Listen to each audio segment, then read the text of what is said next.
विशेष ग्रंथ की प्रधानता रही है। इस ग्रंथ में, इस शास्त्र में ये बात लिखी है, इसको मानो। हमारे भारतवर्ष में विचार की प्रधानता रही है। हमने किसी एकमात्र ग्रंथ को या एक व्यक्ति विशेष पर जोर नहीं दिया, हमने विवेक को, विचार को प्रधान माना। सत्य अकाट्य होगा, सत्य को कोई काट नहीं सकेगा। आप चाहे जितना तर्क वितर्क कर लो, तो आपके तर्क के कारण कोई सत्य झूठा हो जावे, ये संभव नहीं है। और जब विचार करते जाओगे तो जितना गलत होगा वो कटता जाएगा, सत्य तो ज्यों का त्यों रहेगा। इस बात पर हमने जोर दिया तो हमारे भारतवर्ष में शास्त्रार्थ और विचार की प्रधानता हुई, और उस प्रधानता के कारण जो जो मत हमारे भारतवर्ष में पैदा हुए, चले, उनको सबको मिला के हम कहते हैं भारतीय दर्शन। क्योंकि भारतवर्ष में पैदा हुए, भारतवर्ष में वो उनका प्रचार प्रसार हुआ, तो वो सब के सब हमारे भारतीय दर्शन के अंतर्गत आए। इसमें 6 दर्शन ऐसे हुए जो वेद को प्रमाण मानते थे। वेद में जो कहा गया है वो सत्य है। न्याय, वैशेषिक, सांख्य, योग, मीमांसा और वेदांत। और 3 ऐसे दर्शन हमारे भारतवर्ष में प्रकट हुए जो वेद को प्रमाण नहीं मानते थे। जैनिज्म, बौद्धिज्म और चारवाक दर्शन। चारवाक का एक नाम हुआ लोकायत दर्शन।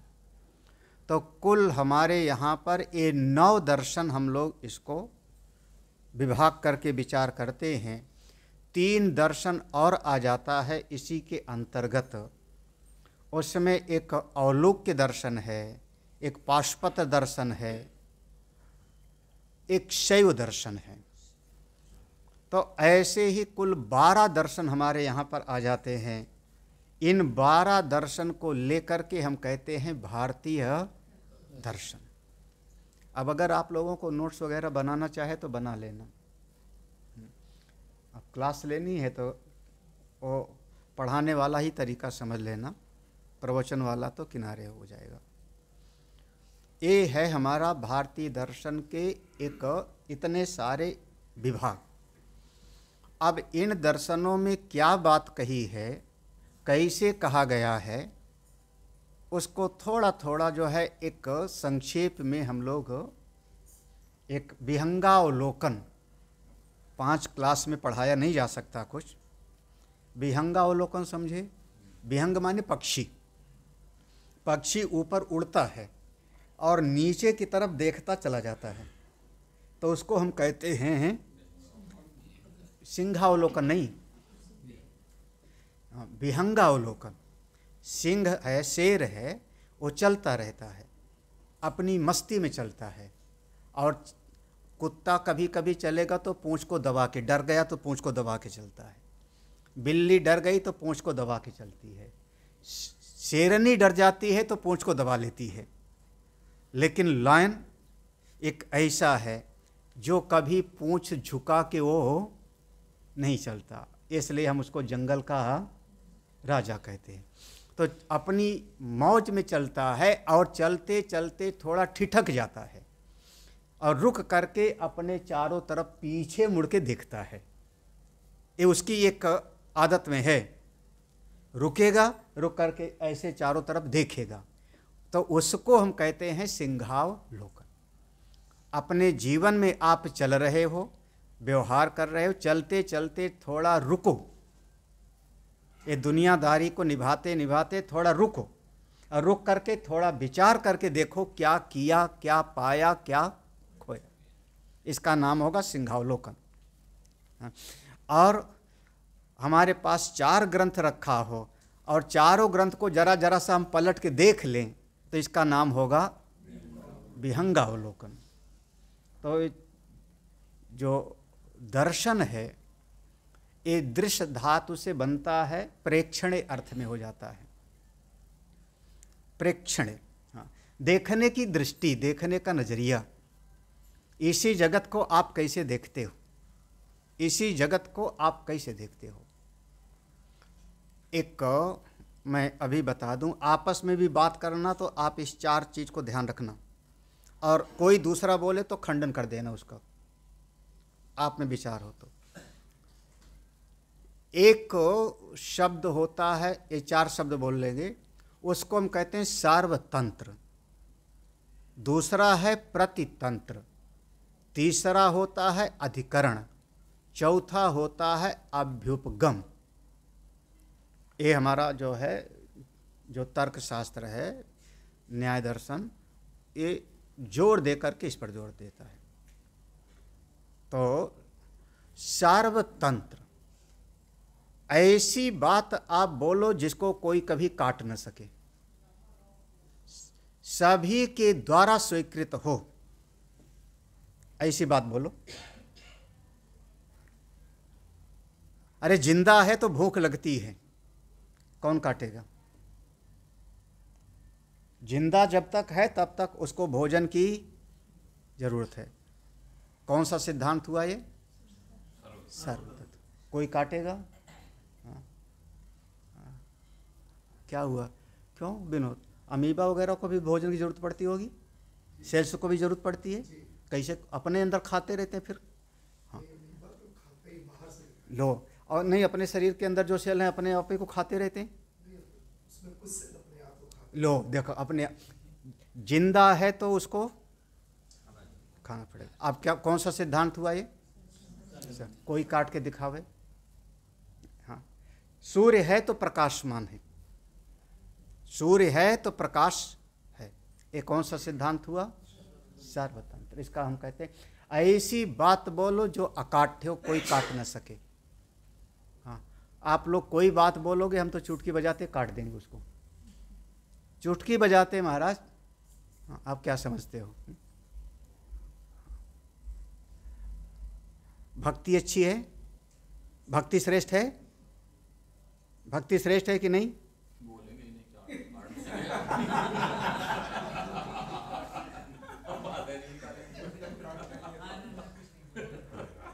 इसका नाम है प्रतितंत्र।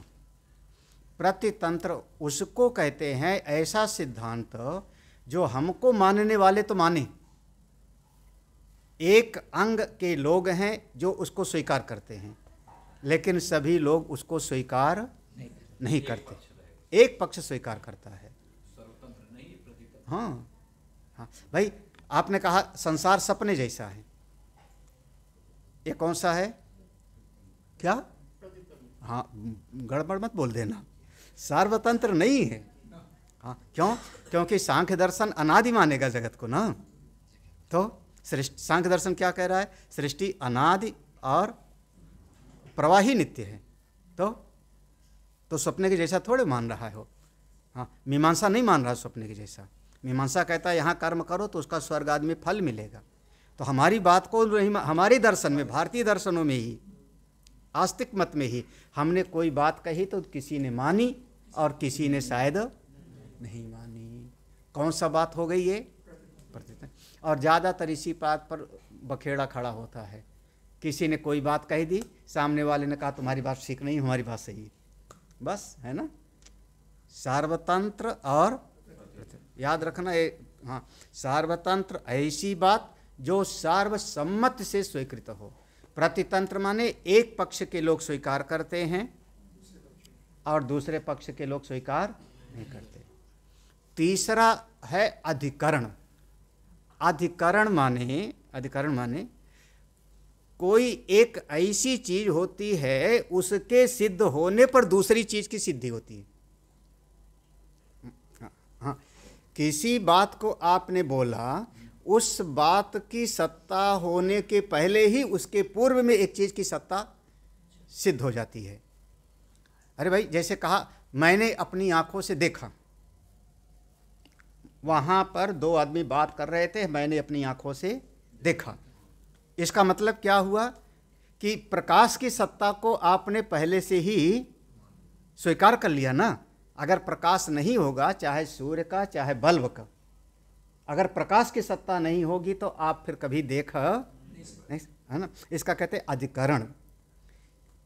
बिना उसकी सत्ता की सिद्धि के दूसरी बात को आप सिद्ध ही नहीं कर पाओगे, है ना। आँख थी, हाँ, तो मतलब अधिकरण। आप जो बात कह रहे हो उसकी सिद्धि के पूर्व में ही एक किसी बात की सिद्धि हो जाती है। हाँ, हो। अरे जैसे जैसे मैंने कह दिया, हाँ चलो मान लो, हाँ, मेरा परिचय क्या है, मेरा परिचय क्या है, आप सब अपना परिचय बता दोगे। आपने अपना परिचय दिया तो आपके पिता की सिद्धि हो गई पहले से कि नहीं? नहीं, हम तो स्वयंभू हैं, हमारे कोई पिता नहीं है, कौन मानेगा? हाँ, इसको कहते हैं अधिकरण। अधिकरण ये सभी दर्शनों में उस बात, जैसे कभी कोई बात बोल दी आपने तो उसके पूर्व में कोई बात पहले आपने स्वीकृत कर लिया उसको, भले आपको पता भी नहीं है, लेकिन उस बात को बोलने के पहले ही आपने कोई न कोई बात को स्वीकृत मान लिया, अधिकरण। और चौथी चीज होती है अभ्युपगम। अभी माने चारों तरफ से, चारों तरफ से किसी चीज का निरीक्षण करना, परीक्षण करना। ये वैसे डार्विन का जो विकासवाद सिद्धांत है वो कहते हैं ये सारे जीव किसी भी चीज को चारों तरफ से निरीक्षण नहीं कर सकते। चिंपैंजी, बंदर, और चूंकि उसी से आए उनके विकास, वो कहते हैं किसी भी चीज को लेकर के आप चारों तरफ से उसका निरीक्षण कर सकते हो, इसी से विकास हुआ। फिर बाद में खड़े हो गए, अब आप क्या पढ़ाते हो जानो, हाँ, लेकिन एक निरीक्षण करने का हर उसके पहलू को, उसको कहते हैं अभ्युपगम। एक तरफ से तो आपने कोई बात को सिद्ध कर दिया, लेकिन दूसरे पहलू से अगर आपकी बात कट गई तो किसी भी चीज की उसका प्रत्येक दृष्टिकोण से निरीक्षण करना, उसका परीक्षण करना, विशेष तरीके से उसका परीक्षण करना, ये अभ्युपगम कहलाता है। जैसे कहा ये जगत है, हर दृष्टि से विचार करो, जीव है, मैं जिंदा हूँ, परीक्षण करो, निरीक्षण करो। तो ये चार शब्द प्रयोग किए जाते हैं। बस केवल मैं इस बार केवल सूत्र ही बोलूँगा, इसीलिए आप चाहो तो नोट्स बुक लेके बैठ सकते हो, नोट्स बनाओ। आपको प्रवचन में इन्हीं बात को समझाने के लिए हम 1 घंटे की पूरी क्लास ले लेंगे। सार्वतंत्र सिद्धांत, प्रतितंत्र सिद्धांत, अधिकरण और अभ्युपगम, ये चार तो दर्शन हैं, और दर्शन में इन्हीं आधारों पर विचार किया जाता है। तो थोड़ी थोड़ी बात, कोई कोई बात हम लोग कल उसको पढ़ेंगे, प्रवचन नहीं सुनेंगे, प्रवचन नहीं है, पढ़ना। बाद के समय जो 3 दर्शन आपने बताए, ये आस्तिक दर्शन में तीनों आएंगे? कौन? हाँ, वो हाँ, पाशुपत दर्शन, हाँ, शैव दर्शन, हाँ, और अवलोक्य दर्शन, ये सब उसे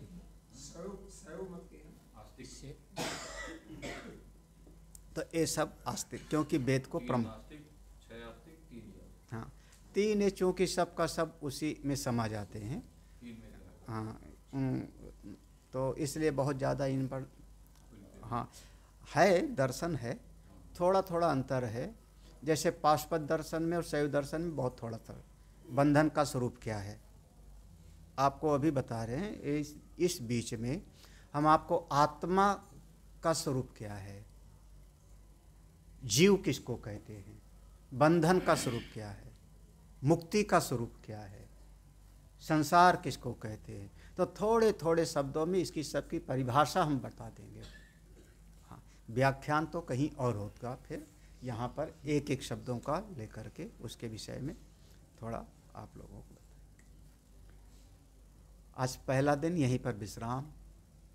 हाँ, और किसी को कोई सलाह देनी हो हम। जो यार टाइमिंग का जो है डिफरेंस है, टाइमिंग का जो difference अपनी घड़ी को 1.5 घंटे जो है, अपनी घड़ी को 1.5 घंटे आप पीछे कर लो, ठीक 1.5 घंटे पीछे कर लो बस।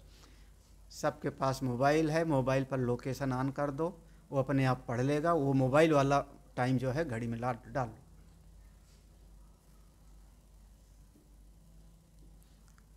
हाँ, ठीक है।